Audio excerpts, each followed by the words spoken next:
be brought to the glory of his resurrection through the same Christ our Lord. Amen.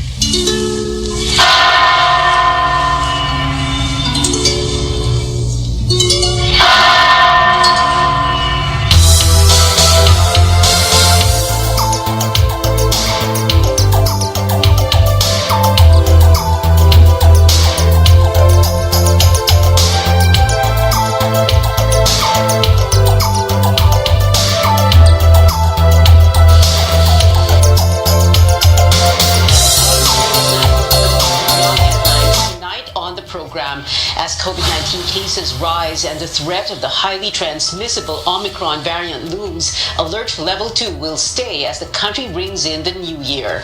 A group, however, wants more restrictions on minors and unvaccinated people. They might have missed the family Christmas dinner, but not this time around. Thousands of Filipinos are heading to bus terminals to catch last-minute trips back home a day before New Year's Eve.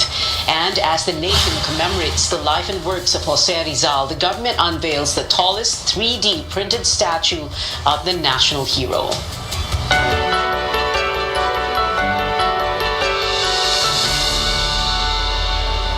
The country exceeds the 1,000 mark in new COVID-19 cases for the first time in more than a month. 1,623 people contracted the virus. The last time the country's daily count reached more than 1,000 was on November 23 at over 1,100. Today's figure excludes data from 5 laboratories. Active cases are more than 11,700. Almost 31,000 people were tested for COVID-19 and 6.6% of them turned out positive.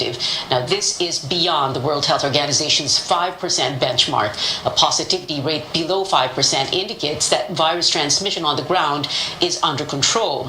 Today's caseload was within the projections of independent research group Octa. Octa estimates at least 1,000 of the fresh cases are from Metro Manila. The group has raised NCR's COVID risk level from very low risk to moderate risk because of the increase in the number of infections, positivity rate, and reproduction number.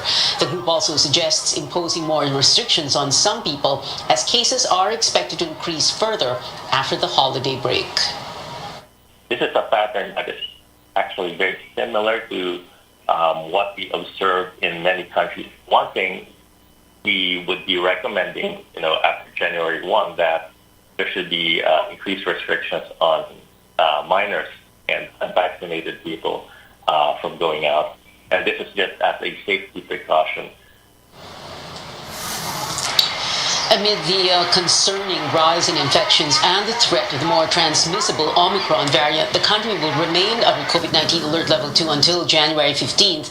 Malacanang earlier said authorities can escalate alert levels if necessary in areas where there is a spike in cases, even without completing the 15-day window. During the same period, travelers from these countries will be barred entry as Eswatini, Lesotho, Malawi, Mozambique, Namibia, and Spain.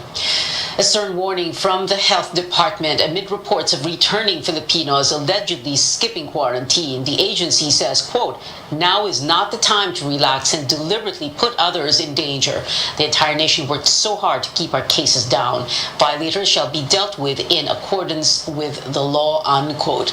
Government agencies are investigating an unverified viral social media post claiming a woman who arrived from the U.S. bypassed her mandatory facility-based quarantine to attend a party in Makati City. The woman supposedly paid a quarantine facility in a province to lie about her isolation.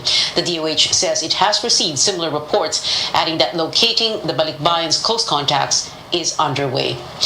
Now, in a separate incident, authorities also probing 2 Filipinos who also went straight home upon arriving from the U.S. The travelers claimed that their quarantine hotel said they were not booked on the day they arrived, but the hotel said the 2 failed to check in. The DOH said the passengers have already tested negative for COVID-19.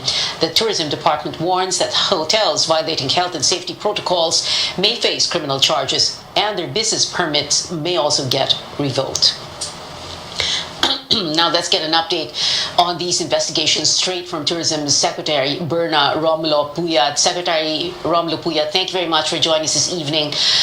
Can you give us an update first on the case of that woman who went out to Poblacion, Makati? Is that correct? Yes, yeah. That said passenger, returning Filipino, actually she didn't quarantine at all. As soon as the day she arrived, the next day, she was already in Poblacion. And in fact, she was telling her friends that she had connections. That's why she didn't need to quarantine. So immediately, her friends actually told us about it, that how come this person was able to skip the quarantine. So when we inquired with the said hotel, the hotel said that she was in isolation. But then the friends all gave signed affidavits saying that she indeed was with them the day after she arrived, and we even have CCTV cameras. The problem was, when she tested on the 5th day, she tested positive. And all her companions also tested positive. So, ma'am, let's go, piece by piece lang, no po. There is an affidavit already of her friends. Yes. One affidavit Yes. of how many people? Well, we have a lot of signed affidavits that she indeed skipped quarantine. So what now the process is, we gave a notice to explain. We asked the said hotel, because we already have signed affidavits, saying that she didn't quarantine. So, in fact, the girl already admitted that she didn't quarantine. So right now, because she tested positive, she's in an isolation hotel right now. So we're asking, of course, we have to follow due process. We're asking the said hotel that had that allowed that girl not to quarantine to explain. They're given 3 days to explain, because we have to follow the due process.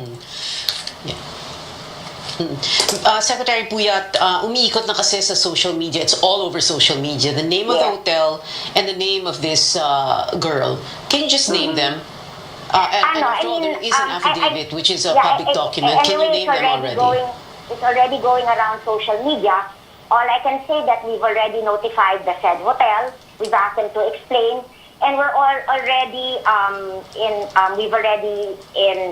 together with the DILG, SecAño, DOH, SecDuque, and the BOQ, we are, of course, getting at the bottom of this. Because after that, we released this, that we were already investigating, a lot came, and a lot of names were already mentioned, and a lot of hotels were already mentioned, so we're all verifying. But with regard to this specific case, the girl already admitted that she skipped quarantine. But of course, with the Department of Tourism, we have to wait for the explanation of the hotel and to see what penalty we can give. Either, of course, could be as bad as a suspension of their accreditation. That means they have to close.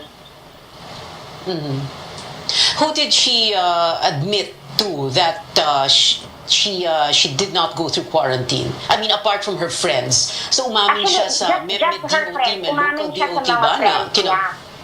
No, well, sa friends niya. Okay. Siya sa friends niya, and the friends signed affidavits because the friends were wondering kasi she just arrived. And then she was with them the day after she arrived. So she admitted it to them that she didn't quarantine. Yeah, so ipinagmayabang pa, in other words. Ipinagmayabang na may connection siya. And the reason why a lot of people,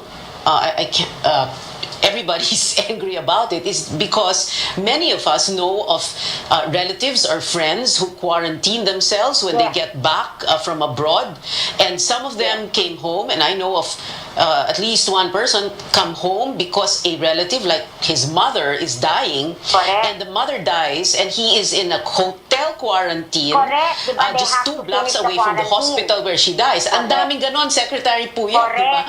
And then you have something like this. So, and that's why people are angry. That's why, Tia, I'm also upset because, diba, our cases were already low. Alert level 2 na tayo sa NCR. Finally, children can go out. Senior citizens can go out. Parang there's a sense of normalcy already. And diba, we were supposed to open last December 1 for foreign tourists, but diba, we suspended that muna because of the Omicron virus, diba? So we are mindful naman, diba? We have to take care of our borders because we have to maintain the low cases. And then, to be fair naman, majority naman if not, most of the hotels naman follow. And as you said, people follow the quarantine. sumusunod naman lahat. Pero may mga, a few bad eggs, gaya nito, na because of her, nahawa lahat ng kasama niya, nahawa pati yung owner ng restaurant. Tapos, yung nahawaan, may nahawaan pang iba. Because I'm now getting reports na yung mga nakasama, yung secondary na nahawa rin. So, they also tested positive. So, parang So, how many people in total na nahawa na? Ay nako, yung secondary pa lang, naka-23 na ako. In fact, but that's only one friend, ha? Because this person not only went to Poblacion, but also went to other parties. So, ang dami. So, these are just, Tia, di ba nakakapanghina? Because, di ba, ang tagal-tagal na natin, we all follow naman, di ba?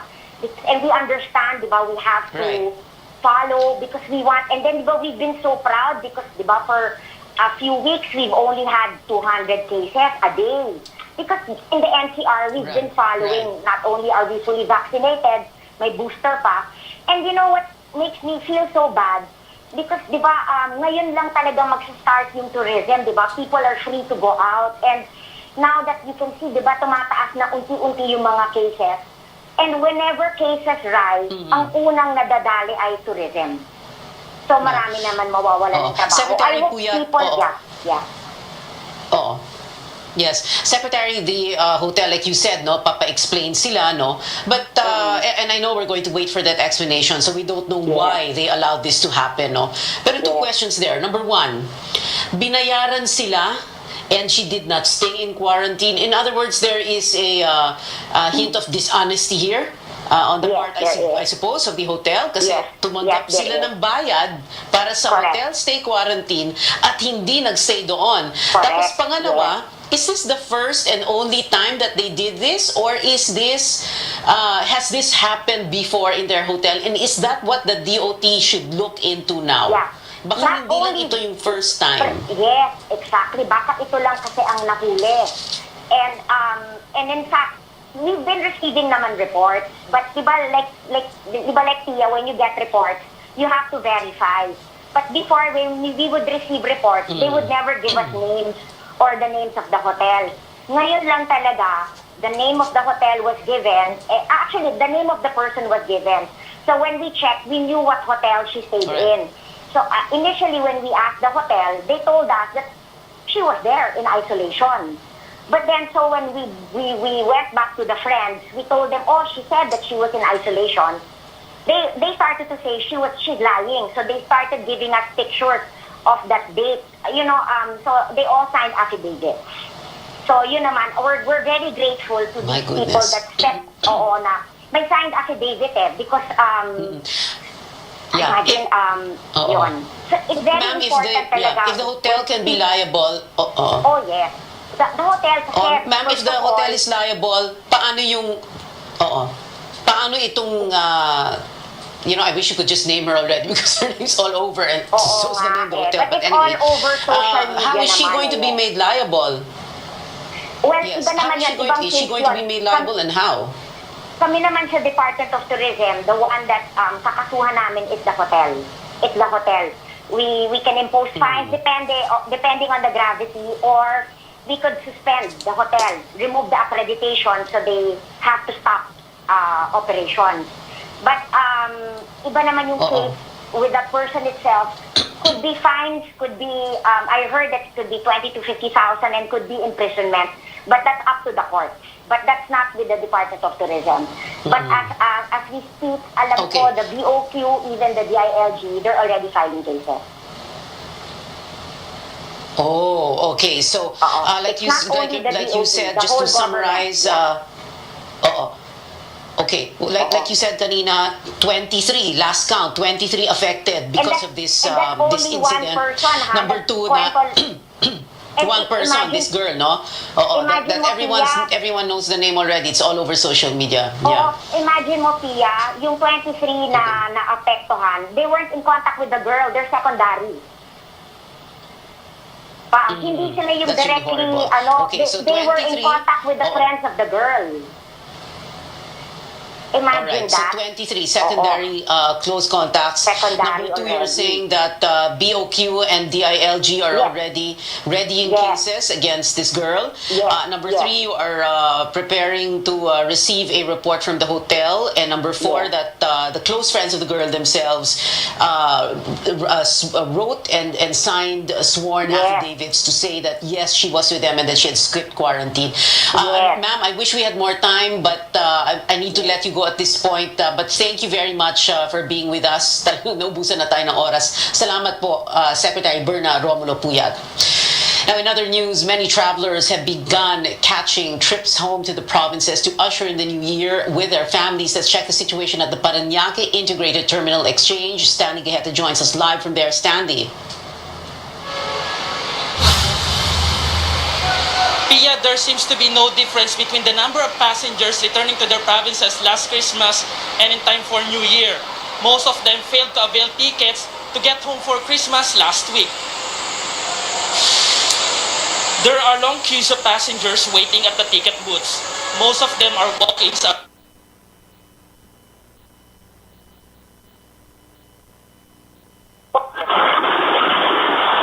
most of them still had work duties during Christmas. That's why they intend to go back to their provinces by New Year, even if there are only a few days left before they return to work. Dapat ng 27 pa kami uuwi. Kaso na nagkaroon kami ng relief operation ng company namin.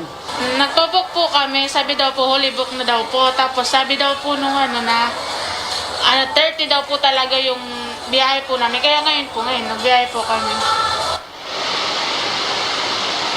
There are also some first-time passengers who are confused as to which ticketing booth to go to. Daming tao, siksikan, ganyan. Ang dami pang requirements, ang nakaka-stress po. Maraming flaws, gaya ng mga signages po. Hindi mo malalaman kung saan ka pupunta. Those unvaccinated are required to undergo antigen tests on the second floor of PITX to receive a travel pass for areas requiring it. Passengers are required to bring vaccination cards and valid IDs before buying and booking tickets 48 hours prior to their schedule. Compared to Christmas, there are more trips in time for New Year. Meanwhile, bus terminals in Quezon City are packed with passengers patiently waiting for trips bound for Bulacan and Nueva Ecija. In one terminal, only 80 buses are operational and there are hundreds of chance passengers. Pia, while passengers have reasons why they miss to see their loved ones last Christmas, they still see the worth of making a trip back home this New Year as normal schedule returns next week. Pia. Stanley Gaheta there reporting. Heading now to the country's fireworks capital, where stores are running out of stocks ahead of New Year's Eve. Rex Remigio now reports live from Bocaue in Bulacan. Rex, why are some stalls already running out of supplies? Well, low supply, high demand. This store right beside me is not running out of customers the entire day. Retailers are saying that the people are now more excited to welcome the new year after coping with the pandemic for nearly 2 years. Some came all the way from Metro Manila like Maricar. It's been her family's tradition to light some fireworks every New Year's Eve. They believe the quality of fireworks being sold in Bulacan is way better than in areas near their home. She bought some fireworks like sparklers and fountain, assuming prices would remain cheap. But it's now thrice more expensive than last year. Ang laki ng tinaas ng presyo kasi dati yung resibo namin puno. Ngayon, almost kalahati na lang siya. Kahit anong tawad mo, ayaw. Charmaine from Caloocan City, meanwhile, wasn't able to buy everything on her list. She was told fireworks manufacturers delivered less stock this year. Parang last year, kasi ganitong oras marami pa, pero ngayon, paubos na eh. Yung fountain na hinahanap namin, ubos na. Tapos yung, meron kaming brand pa na isa, yung Heracles, pero ubos na rin siya ngayon. One seller says fireworks makers limited their stocks, fearing many will not be sold just like last year when demand was low. Nagmahal po ng mga materyales, mga chemical, na galing po sa ibang bansa. Retailers also have no plans to adjust their prices tomorrow, New Year's Eve. But they're telling their customers to expect less stock as the New Year revelry nears. Back to you.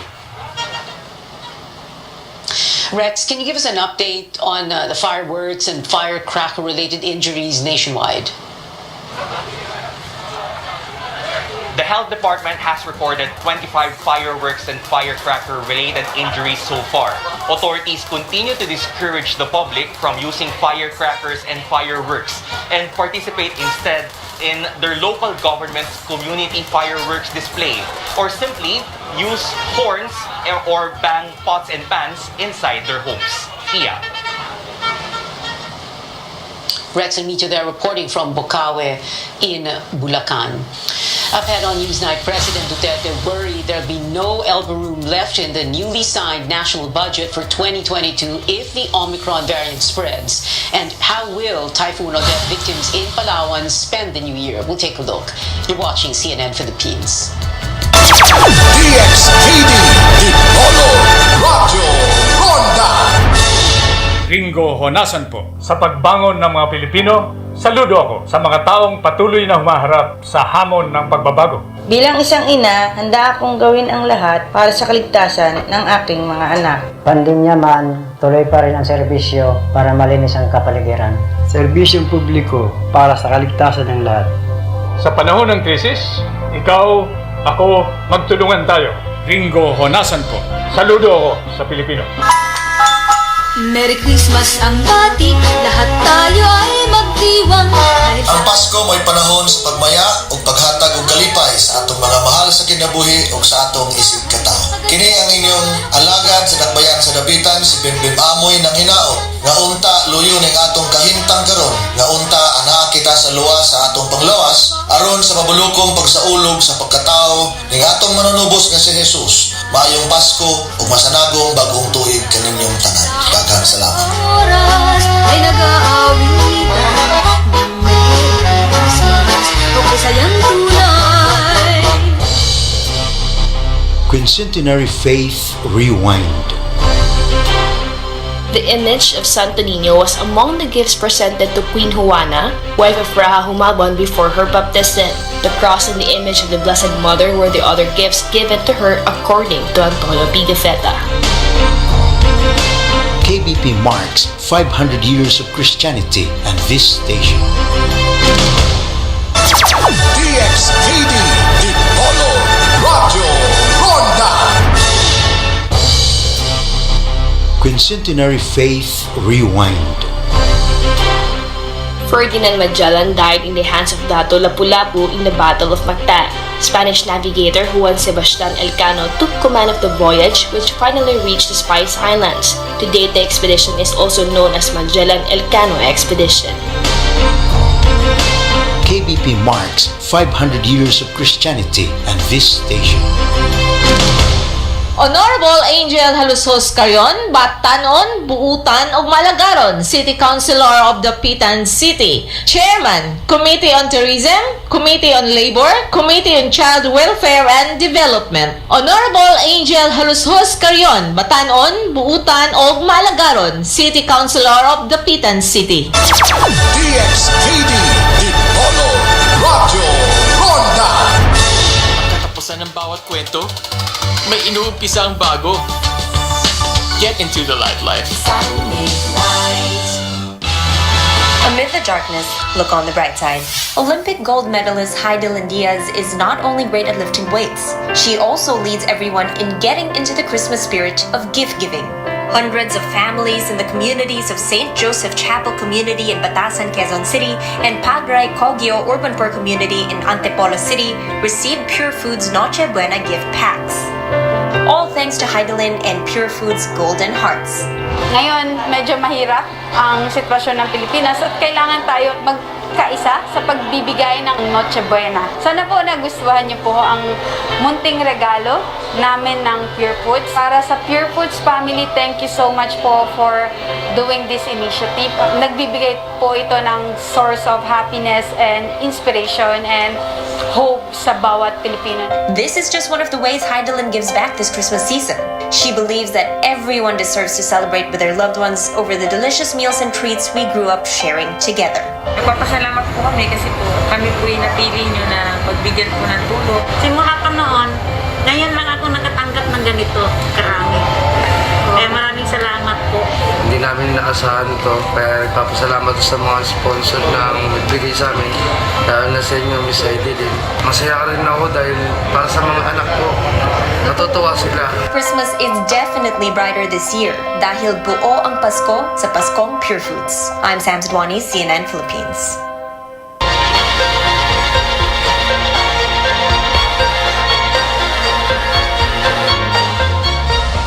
Welcome back to Newsnight, where we go above and beyond the headlines. A dark new year for victims of Typhoon Odette in Palawan. Thousands of families will welcome 2022 in makeshift tents or temporary shelters, some without electricity. Here to give us a closer look is Tristan Nodalo, live from Puerto Princesa City. Pia, after almost 3-hour trip from Puerto Princesa City proper, we were able to reach Barangay Langogan. The Typhoon Odette devastated the entire community, and devastation is everywhere. Residents there say that surviving the typhoon was already a miracle, and a sentiment echoed by other Odette survivors who will also welcome the new year in the dark. In the midst of widespread devastation caused by Typhoon Odette in Barangay Langogan, Puerto Princesa, surviving it was nothing short of a miracle. Missionary and church pastor Sandro Buenaflor recounted how more than 20 people sought refuge in his house during the typhoon's onslaught.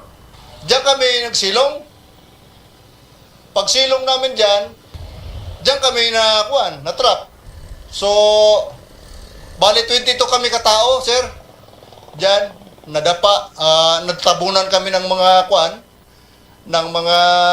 mga bloke ng simento na yan. Looking at the destruction now, Sandra thinks it will be a long time before they can bounce back from the tragedy. Sa pagkaalam ko, hindi number 3. Parang number 6 o number 7. Ito, makakabangon ito, sir, mga 15 to 20 years pa. Every day, he returns to the remnants of his house searching for his books and his Bible, trying to salvage whatever's left so that he can continue his mission in the coming new year. Pasasalamatan ko talaga ay Panginoon na nagligtas sa amin sa bagyo. Surrounded by the remnants of their devastated house in San Rafael, Puerto Princesa, members of this family remind themselves that despite everything, dinner time is always family time. Yung mga troso na sobrang lalaki, yun yung nakapagpalubog ng namin, ng bahay. This gas lamp is the only source of light for the family 2 weeks after the storm. JP, one of the children, always gets excited each time the lamp is lit. He thinks it's always his birthday. JP was supposed to celebrate his birthday on December 23rd. Kaso lang nangyari nga po na 17 pa lang, ganito na winasak niya na yung bahay namin. Wala, zero talaga sir, zero. His mother said JP wanted the chocolate cake and toy cars, but all of their savings were lost. Siguro sir ganito, madilim. Madilim katulad ng buhay namin ngayon sir. It may be difficult to carry on with almost nothing left, but the Navals remain grateful that they will welcome the new year together as a family. The city government officials say that at least 60% of power has been restored in the city, but residents continue to appeal for solar lamps, blankets, and other construction materials so that they can start building their temporary shelters during the new year. Back to you. Tristan Nodalo there in Puerto Princesa in Palawan reporting. Taking you now to Dinagat Islands in northern Mindanao, one of the areas hardest hit by Odette. Residents there will also welcome the new year in the dark as they struggle with lack of power and resources as well as bad weather. George Quilas now joins us from the island province. George, tell us more about the situation there.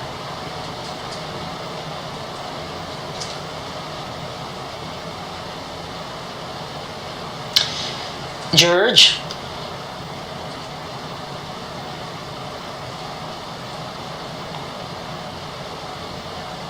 Do we have George Quiles on the line?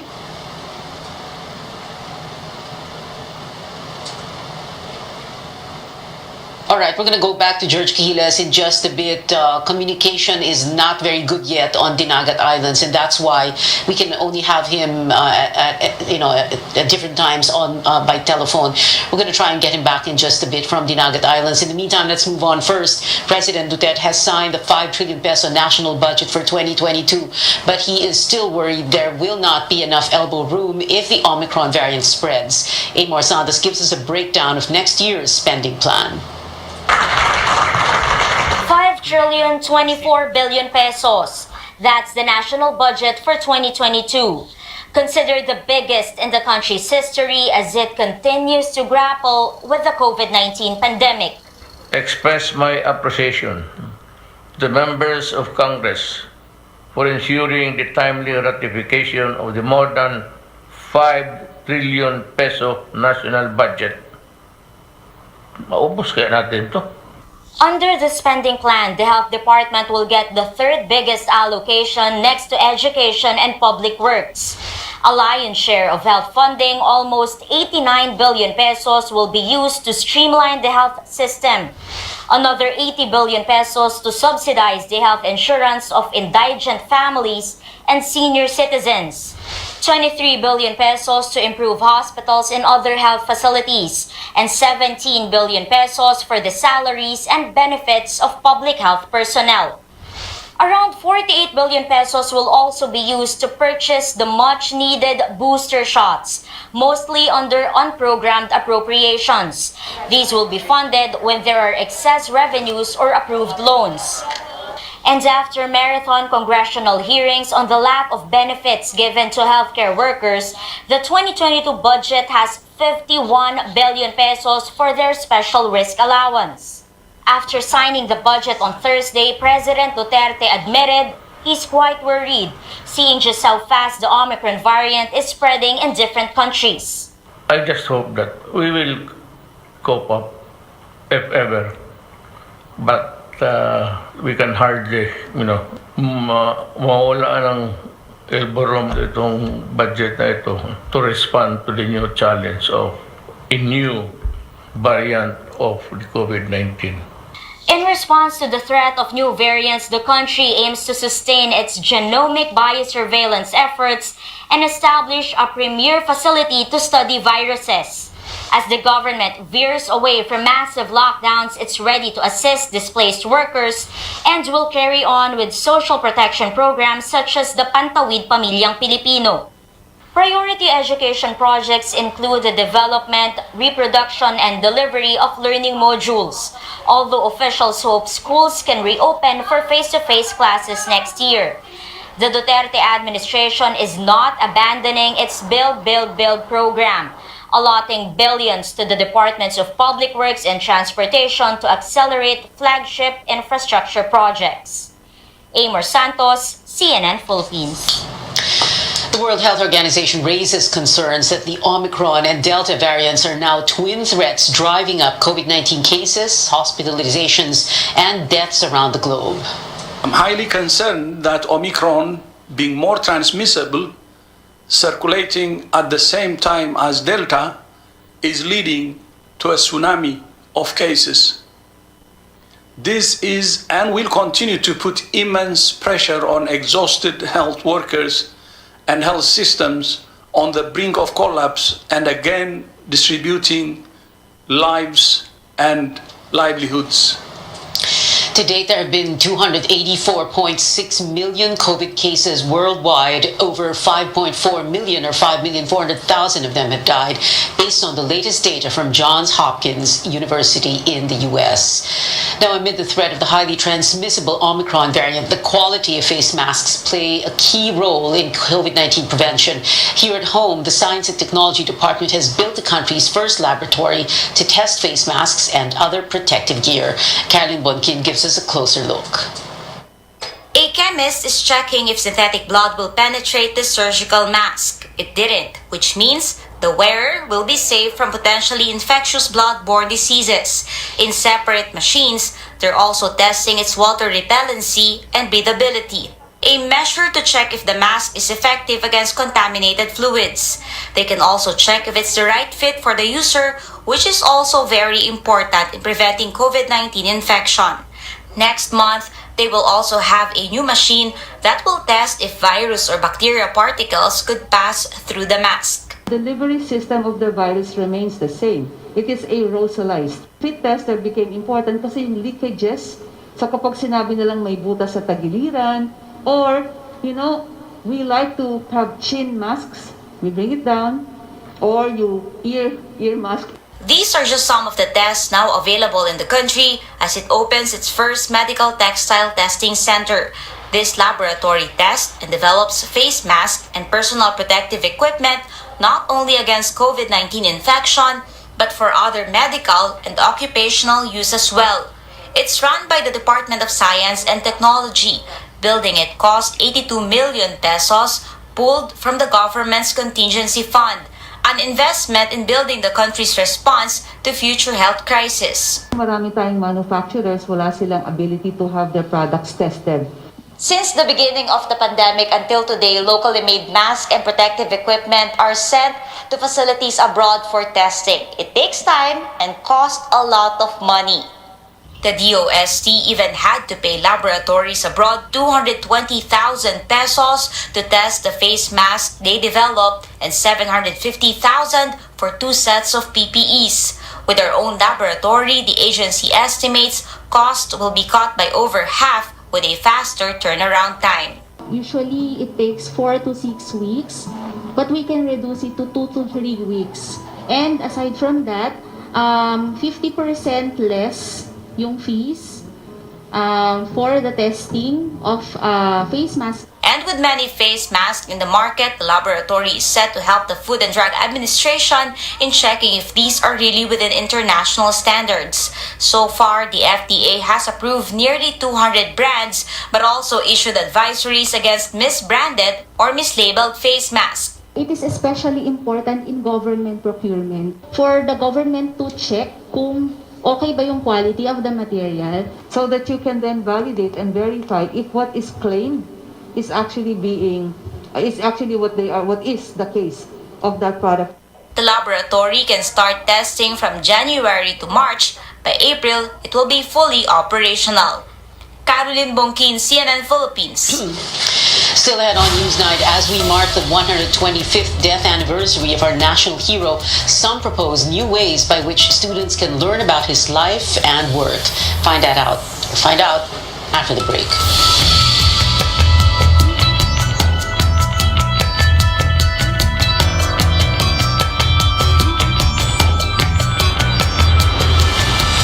For ghosts, there's no place like home. This main house has something in it. And home is Discovery Plus. Freak out on all the episodes of Ghost Adventures. Whatever is up in that room doesn't want us there. I heard that. Discovery Plus is here, the exclusive home of Ghost Adventures. Subscribe now at 129 pesos per month. Welcome to our world, where we empower our customers to determine their personal path to financial success.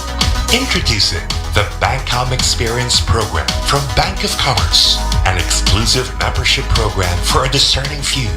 Enjoy more personalized banking and access to exclusive benefits that suit your lifestyle, including a safer banking experience with the EMV debit card, higher EMV debit card withdrawal limits.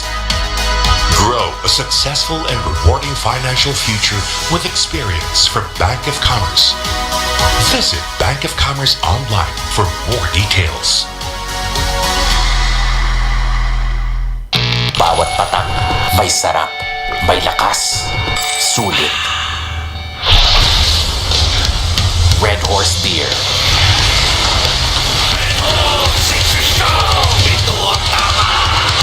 Now, the hallmark of a beer birria taco is the delicious slow-cooked meat filling, and it usually has a side of a savory broth to dip the signature fried tacos in. Sounds delicious, right, Chef? That's right. And usually, to achieve that wonderful and tasty meat, it would take about 4 to 6 hours to slow cook. However, today, we are going to show you a life hack so you can easily enjoy these birria tacos at home in under an hour. Using, of course, our Pure Foods corned beef. You guys are gonna love this, and you can even make this a fun family activity for the weekend, and Chef here will show you exactly how it's done. Let's go, Chef. All right, so here are the ingredients.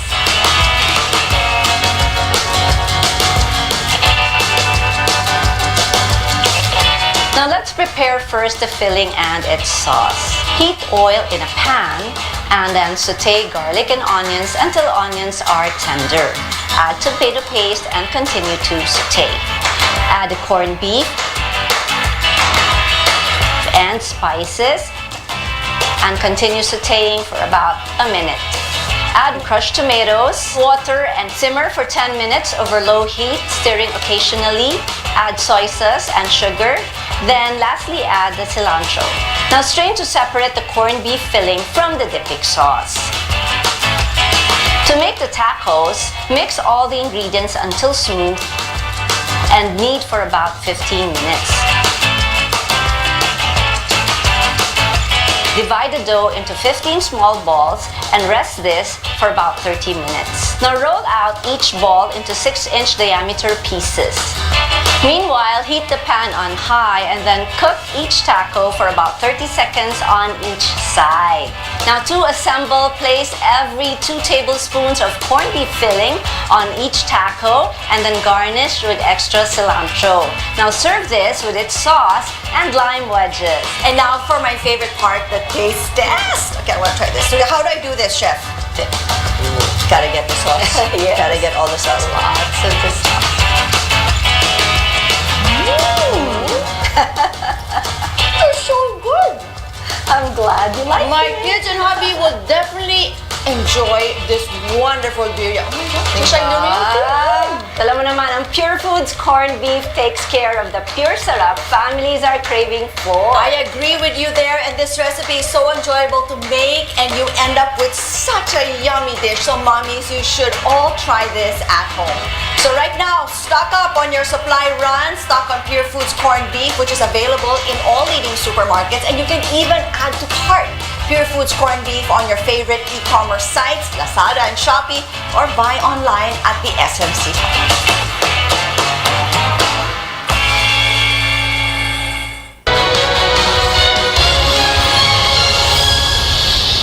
Welcome back to CNN Philippines. On the 125th death anniversary of Jose Rizal today, President Duterte called on Filipinos to honor our modern-day heroes. In a message, Mr. Duterte highlighted the role of pandemic frontliners who, quote, fought against odds brought by the deceased to help save lives while risking their own, unquote. The President also led the wreath-laying rites at Rizal Park earlier today. The national icon also got another tribute today, this 3D printed structure at the Department of Science and Technology Complex in Taguig. The Jose Rizal Filipino Scientist statue stands 12 feet and 5 inches tall, making it the tallest 3D printed monument of the Philippine hero. This was created by the DOST's Metals Industry Research and Development Center. Now, Rizal has been a required class for decades, but how well do we really know the national hero? Some educators and experts suggest learning about the national hero should go beyond memorization. And as our Paolo Barcelon explains, they believe teaching Rizal's life and work should be relevant to the times. For college student Kenan Gawaran, Rizal class centered not just on his 2 famous novels, but on the national hero as a person. He took his Rizal class in 2019, and he's now a political science junior at the Ateneo de Manila University. Bago kami humantong doon sa pagtalakay ng Tony Metangere, pati LFD, may mga ibang teksto siyang pinabasa sa amin na mas magpapalawig nung kaalaman namin sa konteksto nung panahon ni Rizal. Kenan had to take a Rizal class as it is required by law for college students. The law that dates back to 1956 requires readings of the national heroes' well-known books, Noli Me Tangere and El Filibusterismo. For seasoned elementary and high school teacher Danilo Lumabas, teaching Rizal to an even younger audience can be challenging, especially in an age of historical distortions and misinformation. He says he's encountered students who shared false claims about Rizal on social media. One of those ay yung classic na may kinalaman siya sa pagtatayo ng World Bank. Siya daw yung tatay ni Jack the Ripper, siya daw tatay ni Adolf Hitler, tapos siya daw nag-abogado kay Ferdinand Marcos. In a recent newspaper column, historian Ambeth Ocampo said Rizal left 25 volumes of writings for a nation that does not read him. For Jose Victor Torres, who was involved in the 1998 movie Jose Rizal, a thematic approach to Rizal's life and works may help Filipinos better understand their national hero. Torres adds, students should go beyond memorizing just the facts of Rizal's life. Ang isang malaking problema siguro, Paolo, dito sa ating pagtuturo minsan ng Rizal, ng ibang mga guro, bungad pa lang, hero na si Rizal eh. We have to at least divert away from the common textbooks that have already come out, no? About sila Alip, sila Gregorio Saide, and all of these things, where each and every item about Rizal is itemized and students are forced to memorize. Both Kenan and teacher Danny agree that students should appreciate Rizal in a deeper sense, and teachers should be more creative in presenting his life and works in this digital age. Paolo Barcelon, CNN Philippines. It is New Year's Eve tomorrow, the last day of 2021. Remember to end the year right by keeping yourself and everyone around you safe from COVID-19. Maintain social distancing, wear your mask, keep your hands clean, and avoid social gatherings. And if you haven't gotten vaccinated or boosted yet, do so. Here's to a happy and healthy New Year. And that is it for now. Join me again on news.ph at 7 p.m. I'm Pio Ontiveros for Newsnight, where we go above and beyond the headlines. RPN Radio Philippines Network DXTV Dipolo Radio Ronda.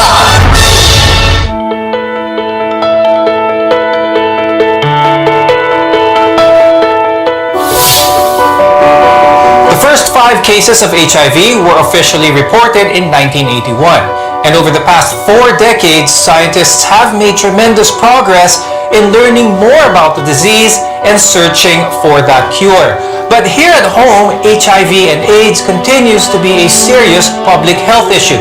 We have one of the fastest growing HIV epidemics in the world, with over 75,000 Filipinos testing positive in 2020. And experts say only a small percentage of these Filipinos had the right information on HIV transmission as well as prevention. So, as we celebrate World AIDS Day, we need to come together and raise awareness on this issue. Support those who are living with it and honor those who have lost their lives to it. I'm Dr. Freddy Gomez, and this is MedTalk Health Talk on CNN Philippines.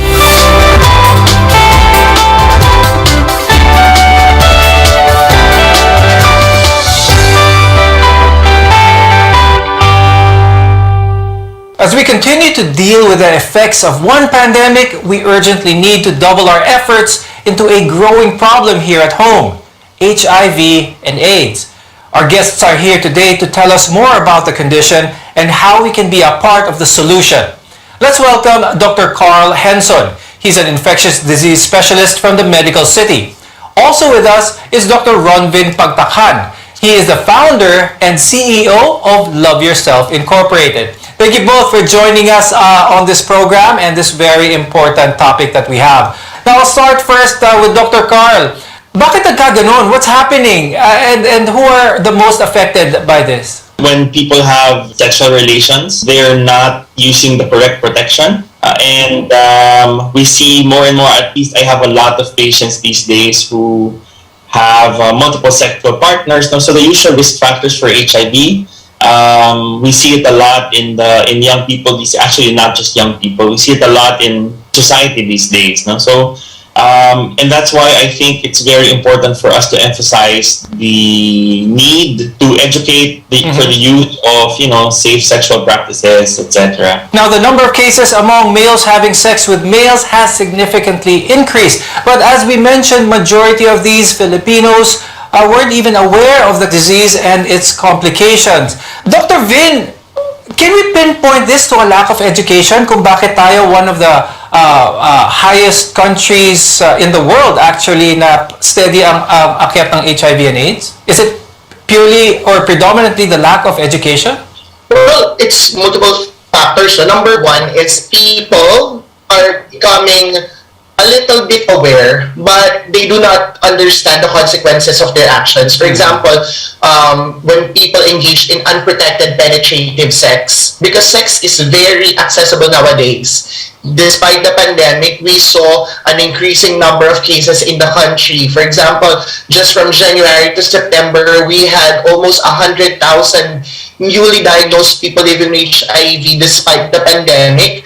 And just this September, with the latest heart report from the Department of Health, we had 980 cases. And this is not just because of lack of awareness, because, information is there already, but call to action mainly ang kailangan natin. We need people to understand the concept of combination prevention when it comes to HIV. But for now, let's talk about the human immunodeficiency virus, or HIV. Dr. Carl, for someone who's heard of this just for the first time, how would you explain it? What exactly is HIV? So HIV is human immunodeficiency virus, like you said, no? So it's a virus, and viruses by nature do not have their own reproductive capacity. No, they need a host cell, and they use the host cell to replicate. HIV, the host cell is yung immune system ng tao, no? Specifically CD4 positive cells. Essentially, the virus attacks our immune system, specifically CD4 positive cells. If they attack these cells, eventually these cells will become infected and they will die. At the initial point of infection, the person with the CD4 positive cells will have a lot of it. But if the infection becomes continues unabated and untreated, no, you will run out of CD4 positive cells. Okay. And if you run out of CD4 positive cells, that's when you see all these opportunistic infections, no, the signs of a weakened immune system. Yun na yung point where you call it AIDS, or acquired immunodeficiency syndrome. Let's talk about the progression of the disease, Dr. Carl. Tell us what happens to a person on day one once they're infected. When someone gets infected with HIV, the virus takes a couple of days now to establish an infection. It will, for a while, circulate in the blood before really establishing or infecting cells that parang in the immune system. So it establishes an infection in the immune system lining our gut, etc., our lymph nodes. And once the virus takes a hold of the immune system, it unfortunately becomes a permanent feature of that immune system. At our current level of technology, we have no way of curing HIV. Dr. Vin, when it comes to the initial phases ng HIV, a lot of those infected may misconstrue or pwede nilang pagkamalan yung mga initial symptoms ng HIV na meron silang lagnat. Is this possible? What are some of the signs, Doc Vin, na nag-uumpisa na ang HIV? A person can experience acute retroviral syndrome, but it's really non-specific. That's why whenever we have patients, we always encourage our patients who are sexually active, who are showing signs and symptoms of potential HIV, which are, common infections, which are recurrent, like sore throat, flu-like symptoms, to get themselves tested every 6 months. So this is the only bulletproof way that you would know that you have HIV is for you to get yourself tested. People develop, pneumonia that's caused by fungi, when in fact you usually see fungi lang sa skin. So these are red flags already for doctors and healthcare providers to think na this client might have HIV. But the only way for us to make sure that it is really HIV is for that client to get him or herself tested. When it comes to testing for HIV, how sensitive are the tests? How soon can they detect that someone is HIV positive? Before, when you have HIV, you need to wait for 2 to 3 months for you to get yourself tested if you think you were exposed to HIV. But the newest innovation that we have, we brought it last year in the Philippines during the height of the pandemic, is the self-testing kit. So the Sure Check self-test kit, it just needs 3 weeks from your last unprotected penetrative sexual intercourse for it to detect if you have HIV. Where can someone avail of this home test kit for HIV, Dr. Vid? Because I think this is one of the reasons why maybe a lot of people are not getting tested is the privacy factor of it. They can just visit www.loveyourself.ph or go to bit.ly/selfcareph because self-care kits are not readily available in markets or pharmacies. You can only avail it through the program that we have called Self-Care. Okay. And so it's free and you can access it through our website lang. HIV and AIDS can cause a number of complications like opportunistic infections as well as cancers. We'll discuss this after a short break. So stay with us on MedTalk Health Talk only on CNN Philippines.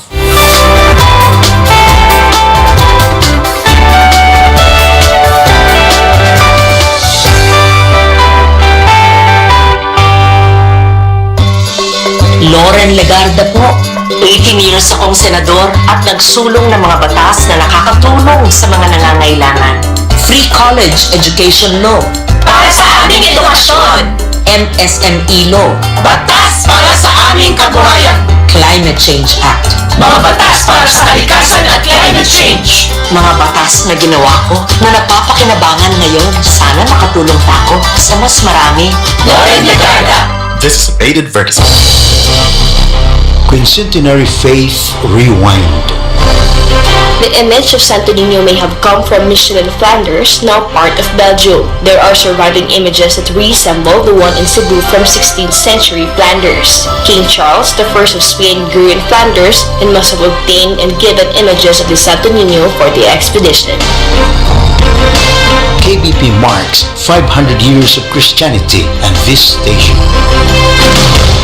Dapitan City Councilor Jezebel Bing Balisado, konsehal sa Dakbayan sa Dapitan nga dali duulon og maabibihon sa iyang mga katawhan. Konsehal Bing Balisado maluluyon og matinabangon sa tanang higayon. Konsehal Bing Balisado sa Dakbayan sa Dapitan.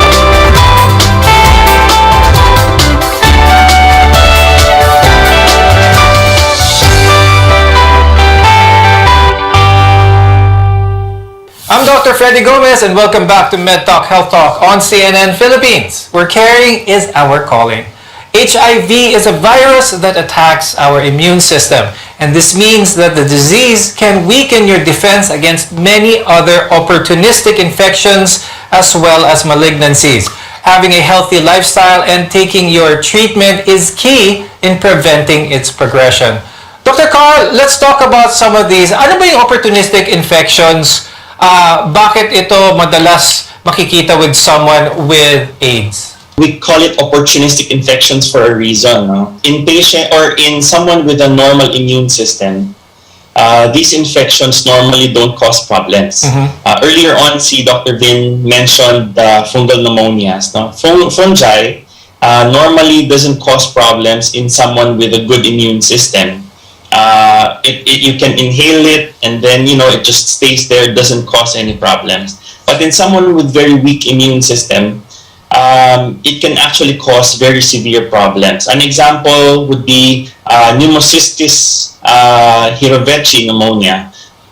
So pneumocystis is a type of fungus that it's what's called ubiquitous. It's everywhere. It doesn't normally cause problems, but in someone with very low CD4 counts, it can actually cause a very bad type of pneumonia, which patients can die from, especially if their oxygen saturations remain very low, etc. So there are many different kinds of infections that are called opportunistic. mistake. And they only happen when the patient has very low immune system. So pneumocystis is one of them. Candida, it's another kind of fungus where you see parang cheese-like material in your mouth. No, so yun, many different kinds. Okay, so aside from PCP, people can also get some forms of malignancies as well. Dr. Vin, tell us more about this. Ano pa bang aside from pneumonia, ano pa yung ibang mga infections ang pwedeng makuha ng isang person with AIDS? Well, one of the most common infections or what I call this opportunistic infection that a client will get sa clinic natin when we test 100 to 120 per day. Normally, nagpa-positive doon is 10 to 12 people. And when those 10 to 12 people, newly diagnosed people living with HIV starts their treatment, we notice that 10 to 15% of them actually have tuberculosis as well. Dr. Carl, let's talk about treatment now for someone who took the home HIV test, found that they are positive. What should they do now? Should they start treatment right away? In my clinic, I give them a request for, I need to look for other infections, syphilis, TB, hepatitis, etc. So that when I form my treatment plan, it's a more cohesive, looking for, for example, if I need to treat syphilis or I need to treat TB first before I give them medications. But eventually, the final common pathway is I will then endorse them to the Medical City's treatment hub, a clinic called iReact. And that's where they get their medications. So once they are ready for treatment. The medications, we need to emphasize, they're actually free. The government purchases the medications for our patients. They just really need the endorsement of a doctor saying na they are ready to start treatment for HIV. The medications, in most cases, the medications are the 3-in-1 pills. When we treat HIV, they need 3 medications ideally. And in the Philippines, there are 2 forms where the 3 medications are rolled into 1 pill. So you only need to take 1 pill per day. And that really is the start of the treatment for HIV. Okay, that's very good because right now the current treatment is 1 pill per day as opposed to treatment as it was several years ago. So there is better patient compliance nowadays when it comes to treatment. Now, Dr. Vin, when it comes to the treatment of HIV, sabi ni Doc Carl, this is free. Is treatment also available at Love Yourself PH? Kailangan bang may qualification ito or whether can afford or hindi maka-afford, bata or matanda will be able to avail of treatment for HIV?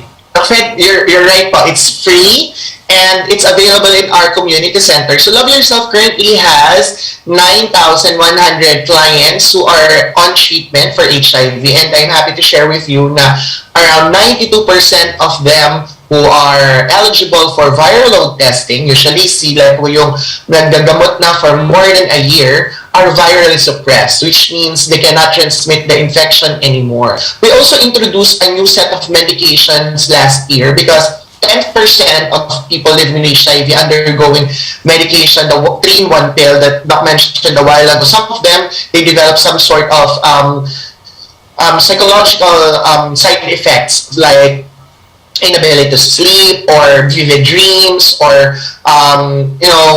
severe headaches or some sort of mild anxiety or depression. So what we did is we proposed to the Philippine government to start and introduce a new drug called dolutegravir, which is the same drug, but it does not have the side effects of the previous generation of drug. We have life coaches who will assess the psychological needs of our clients. So, kailangan lang lakasan ng loob ng ating mga kababayan and get themselves tested. With proper treatment and a healthy lifestyle, many people living with HIV and AIDS can expect a near to normal lifespan.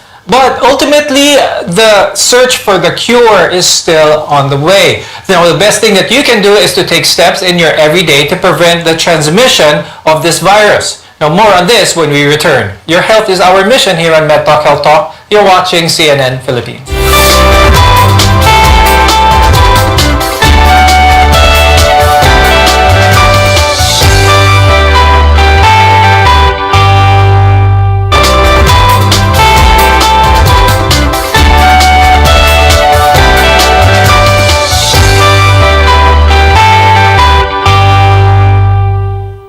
Dr. Freddy Gomez, and this is Med Talk Health Talk, your partner in healthcare.